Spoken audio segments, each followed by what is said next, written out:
Hello and welcome to Storyskeptic. In this video I want to talk about a little hidden gem called Willow. It's a fantasy movie, it's awesome, it's wholesome, and it's tons of fun. I've been a fantasy fan for as long as I can remember, but I think I can trace it back to Willow, it being the first live-action fantasy movie I ever seen. It was a film I saw extensively as a kid until Lord of the Rings came and took over. Until not long ago, I had completely forgotten that it ever existed. But then I heard they were making a TV show of Willow, and I wanted to revisit it. And as with anything from childhood, I was quite afraid that it would suck.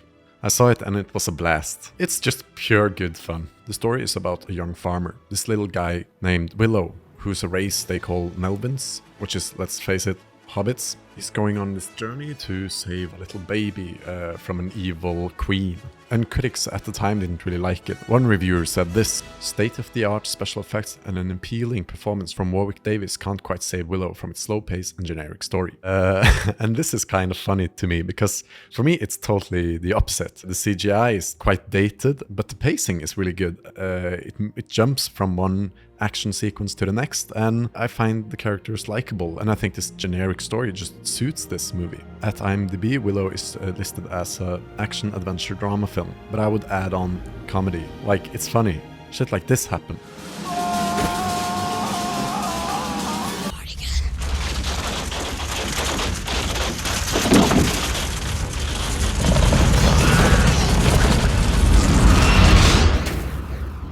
It's basically Lord of the Rings, just a lot more funny and whimsical. Something that surprised me was that Willow wasn't actually based on a book, since fantasy is one of the most demanding genres to make, just because of their huge narratives and the amount of world building that's necessary. So it's quite rare that you get an original fantasy movie. This story came from the mind of George Lucas. I didn't actually expect that, but it makes sense.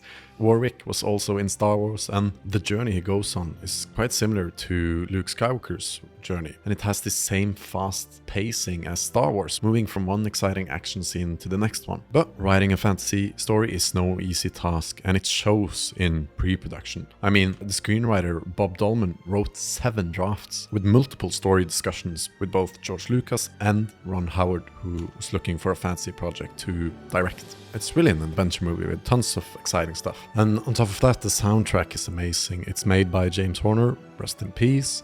He made a truly magical and beautiful score for Elora, the little baby. The main theme is great, it repeats itself through the movie, but it never gets boring. It has a lot of variations, and it's just so victorious.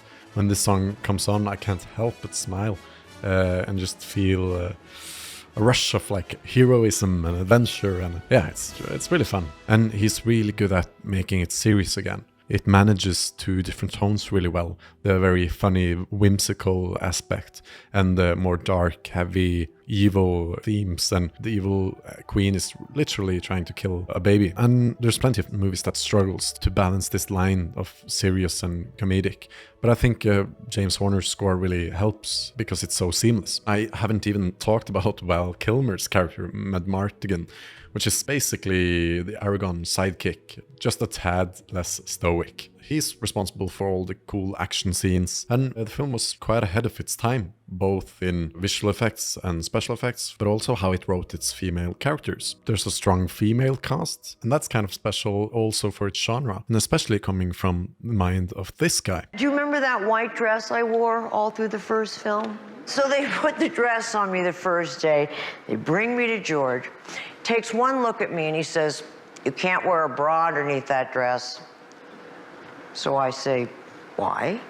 He says, "Because there's no underwear in space." And the man said it with such conviction too, you know. Anyways, these characters could have been the screenwriter's creation. The Great Wizard, the usual Gandalf character, it turns out to be a powerful female wizard. And the big bad is a evil queen with great powers. And the big showdown, the climax, is basically between these 2 powerful ladies. So I thought that was cool. That's Willow for you, and I obviously recommend it, especially to fantasy fans. Yeah, next week I want to talk a bit about the upcoming show, which I think comes out this year, and will continue the story. Then at the very end, I just want to share a little update to this channel. So I've done this for 1.5 years and it's been quite fun, but now I'm finishing up with my master's degree and I have to focus on my career and becoming a screenwriter and making short films and all of that, which means I can't dedicate as much time for YouTube. Which is sad. I really love making these videos, but I have to prioritize. It won't mean that there won't be any videos. I just won't make every other week. It will be whenever I have time for it. So a lot less than I'm doing now. But the channel will always be around and I might jump into it again in the future. It's been really fun.